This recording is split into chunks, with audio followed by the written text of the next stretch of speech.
No one stopped for him. The old dog had been inside the chain-link kennel at the city animal shelter for 18 months. That was longer than any other dog that ever stayed there. He never barked to get attention. He never jumped at the fence when footsteps passed. He was too quiet, too slow, too old. People came to the shelter looking for something else entirely. They wanted fluffy, energetic, new, something that would fit neatly into the lives they already planned. The old dog did not fit. He lay on his worn blanket or pressed his nose to the cold wire mesh and watched people move past his kennel without a glance. The shelter staff kept his water bowl full. They washed his blanket when it got dirty. They fed him on time every single day, but no one stopped to lean down. No one reached a hand through the mesh to scratch behind his ears.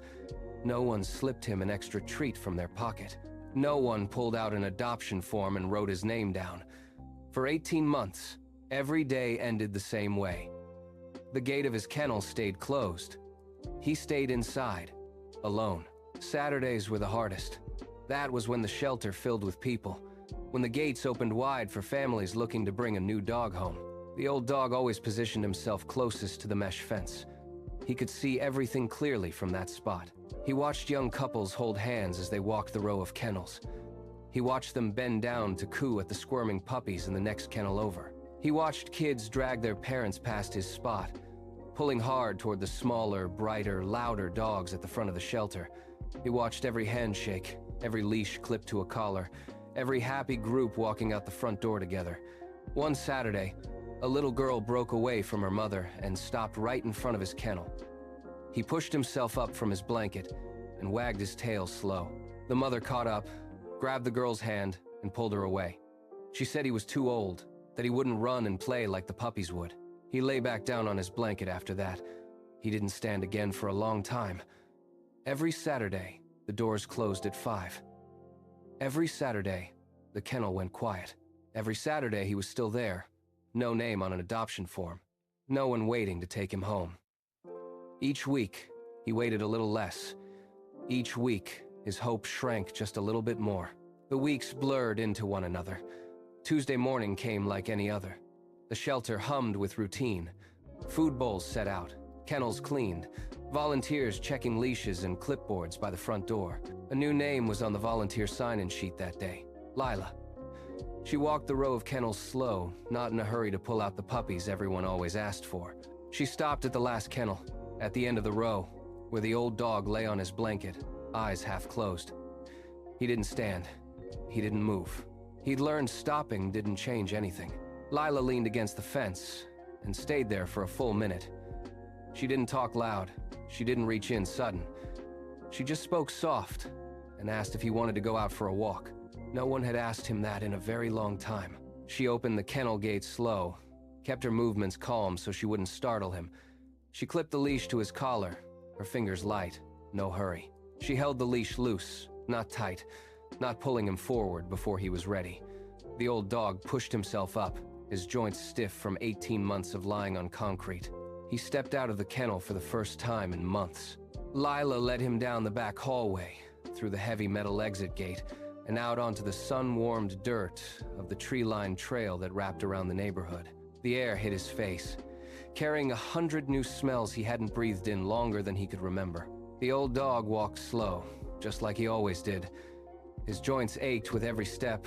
The stiffness from 18 months in the kennel still settled deep in his bones. He kept his nose pressed to the packed dirt of the trail, drinking in every scent. Pine sap from the overhanging branches, squirrel tracks crisscrossing the path, wild clover growing in the ditch beside him. Lila kept the leash loose, matching her pace to his. She didn't pull. She didn't hurry him. She just walked beside him, letting him take everything in at his own speed. They passed a fallen log half buried in moss. They crossed a small wooden bridge over a gurgling drainage ditch. They were halfway to the turn that looped back to the shelter when it happened. The old dog stopped. He didn't slow. He didn't pause to sniff.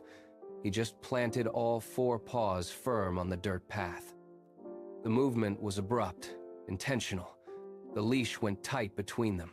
Lila kept walking for half a step before the tension pulled her back. She looked down, confused. She thought he'd spotted a squirrel or needed to sniff something interesting. She waited. She shifted her weight on the gravel. She spoke soft, like she'd spoken to him back at the shelter. She said, "Come on, boy. Let's keep going. There's a nice patch of grass up ahead." She pulled gentle, just enough to urge him forward. He didn't budge, not an inch. His paws stayed planted, claws digging just a little into the packed dirt. He didn't look up at her. He didn't look anywhere but straight ahead, off the side of the trail, into the stand of oak trees. Then he leaned his whole body forward, chest out, and pulled back against the leash. Pulled hard. The force of the pull hit Lila's arms all at once. She'd expected a small tug, a hesitant shift. This was full body, deliberate, unyielding. The leash dug into her palm, burning a little as it slid through her grip. She planted her own feet firm on the packed dirt of the trail, shoulders bracing against the weight. She'd walked dozens of dogs that morning. She knew how to hold her ground. But this wasn't a young dog pulling after a squirrel. This was steady, relentless, a pull that came from somewhere deeper than curiosity. Her boots slipped a little on a patch of loose gravel. She adjusted her stance, shifted her weight to her back foot, and pulled back harder. "Whoa, easy," she said, her voice tight with surprise. "Where do you think you're going?" The old dog didn't stop. He didn't pause. He just kept pulling, his muscles working under his skin, every fiber of him aimed toward the oak trees off the trail. Lila's back foot slid again. This time it caught on a gnarled tree root that jutted out from the edge of the path. Her ankle twisted. She lost her balance. She stumbled forward, off the packed dirt, into the soft leaf litter that covered the forest floor. The leash went taut again, and this time there was no holding back. She grabbed the leash with both hands to keep from falling, adjusted her grip, and let him lead. The old dog held his course, straight through the oak stand, never wavering. He pushed through thick tangles of blackberry bramble, his fur catching on thorns, but he didn't slow. He stepped over fallen branches and around gnarled trunks, moving with a certainty no one had ever seen from him at the shelter. Lila followed close behind, her breath coming harder now as she climbed a small rise through the trees. Her boots sank into soft, moss-covered ground, and she had to grab low-hanging branches to keep her balance. She still had no idea what he was chasing. What scent had pulled him so far off the trail? She kept waiting for him to stop, to realize he'd gone too far, to turn back toward the shelter. He didn't. Then the trees ended, the underbrush cleared. The old dog stopped pulling, and Lila stumbled a step past him before she caught herself. She blinked against the sudden open sunlight. Before them, tucked back between two thick groves of oak, half hidden by overgrown rose bushes, sat a small blue house. The paint was faded, chipped along the window frames, and the front walk was completely covered in tall grass. The old dog didn't pause to let her process the sight. He pulled the leash forward, past the front yard, around the side of the house toward the back porch. Lila swallowed hard, her pulse thudding in her ears. The dog's barking was loud enough to drown out the wind in the oak trees. Every scratch a sharp, frantic click against the door. She told herself to stay calm. It was just an old empty house, she thought. A stray cat, a squirrel, something he'd scented through the wood, but the dog didn't stop. He didn't even pause.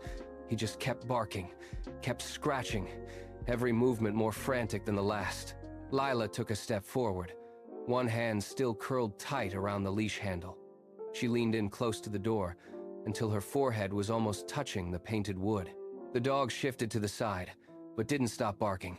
At first, she heard nothing, just the sound of her own breathing, the distant rustle of leaves. Then it came, faint, so faint she almost missed it, almost wrote it off as the wind through the empty walls. A raspy, broken voice, calling for help. Lila's blood turned cold. She jerked back from the door, fumbling in her pocket for her phone. Her fingers shook so bad she dropped it once, had to stoop to grab it off the weathered porch boards. She hit the power button, unlocked the screen, and pulled up the emergency dialer with shaking thumbs. The line rang once, twice, before a dispatcher picked up on the other end. Lila pressed the phone to her ear, kept her voice as steady as she could, and gave the address the dog had led her to. The wait stretched out, every second feeling like a minute. The old dog never stopped barking. Lila paced the edge of the porch, her eyes fixed on the dirt road that led up to the house. She checked the windows along the side of the house, pressing her face to the dirty glass, but thick curtains blocked every view. She couldn't see inside, couldn't tell if the man was still conscious, still breathing. The dog's voice started to go rough, his barks thinning out a little, but he didn't stop. He just kept scratching, kept trying to work the door open with his paws. Lila checked her phone every 30 seconds, watched the seconds tick by on the lock screen. 7 minutes, 8 minutes, 9 minutes. She was just about to step back to the door and call out, to let the man know help was coming, when she heard it. The distant wail of a siren, cutting through the quiet of the oak grove. The pitch rose and fell, getting louder with every second. 5 minutes early, Lila exhaled a breath she didn't know she'd been holding. She walked down the porch steps to flag them down, pulling the old dog with her to get him out of the way. 2 fire trucks and an ambulance pulled up the narrow dirt drive, dust kicking up behind their tires. 4 responders jumped out with tools, carrying crowbars and bolt cutters, and Lila pointed them straight to the back door. They didn't waste time.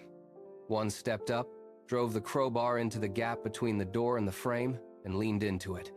The wood splintered. The lock gave way with a sharp crack. The door swung open. Cool, stale air rolled out onto the porch. Responders loaded the man into the ambulance and pulled away, siren wailing soft now that the crisis was past. Lila stood on the overgrown porch with the old dog, the splintered back door propped open behind her. The dog had stopped barking. He just stood at her feet, head up, watching the ambulance round the bend in the road like he knew what he'd done. Lila looked down at him, and suddenly she remembered the paperwork she'd filled out when she checked him out that morning. The original owner field had a name she'd barely glanced at. She walked around the side of the blue house to the front mailbox, the old dog trailing slow at her heels. The mailbox had a name stenciled onto the side in faded white paint. It matched the name on the shelter form. This was his home. 2 weeks before the elderly man fell, when he could no longer afford to care for the dog on his fixed income, he'd driven him down to the city shelter and signed him over. He'd told the intake workers the dog was good, that he deserved a good home, that he couldn't give him what he needed anymore. The dog had left the blue house on a leash, just like he'd left that day, with Lila. He'd walked the tree-lined trail that wrapped the neighborhood, slow as always, nose to the ground. He'd remembered every turn. He'd remembered the turn off the main path, through the oak grove, up the dirt drive to the blue house where the man who raised him needed help. For 18 months, he'd sat in his kennel at the shelter. No one stopped to scratch his ears. No one slipped him treats. No one filled out an adoption form. Everyone wanted fluffy puppies, playful young dogs, smaller, cuter faces. He was too old, too quiet, too different. He was the unwanted dog no one came for, but that dog knew the way home. That unwanted dog kept the memory of the man who'd loved him, even when he had to let him go. And when that man needed help most, the unwanted dog found his way back. The dog no one wanted was the one who saved a life.